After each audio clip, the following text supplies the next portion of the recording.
I am Slick Nick, your personal hairline hero. If I were to say there's one flaw with doing the buzz cut, and this is a zero guard that I've got, I did just a little while ago, I would say the flaw is my scalp is a little too pale. So let's talk about that. I haven't really talked about that much at all, if ever, on this channel. But when you have hair and then you buzz it off, the skin tone's probably gonna be a little bit different. Now granted, I've got the dark hair growing through that pale skin, which might help offset it a little bit, but still it's obvious that I've got whiter skin here than I do here because it's been protected from the sun. Now, as everybody knows, I go on a 30-minute walk every single day, rain, shine, snow, sleet, etc.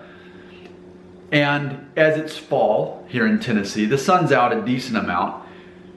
But I will say, and this is something I'm aware of, at what point will I get enough sunlight on my scalp that I've got uniform skin color? Because it's gonna look even better when my scalp is not so white. But now that it's the fall season, there's not enough sun, even if I'm out there 30 minutes a day, there's not enough sun for it to really ever get burned.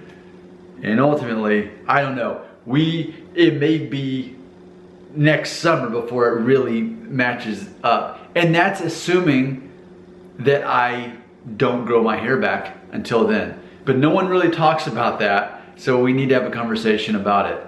That if there's one obvious downside of shaving off all your hair, it's gonna show how pale your skin is. Now granted, if you have darker skin than me, then this may not be an issue. It may not be too much of a difference and no one will really notice. But something I can definitely notice, and it's not like anyone's brought it up to me, it's just something I notice when I look in the mirror and think, man, that is definitely lighter skin where the hair used to be.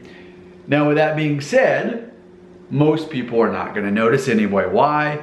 Because what they're gonna notice is that you've buzzed off your hair and there's quite a different dynamic look going on. So that is gonna distract most people from ever really noticing that. But again, what I'd have to do is I'd have to commit to this long enough to get enough sun for my skin to change colors on top of my head, knowing that there's less sun this time of year and then we're only getting into winter and I'll be wearing a hat anyway. We'll see how it works out. We'll see if I commit to this hairstyle, which is really my next video that I'll go ahead and shoot right after this. In the meantime, your comments, your perspective on life and reality belongs right here.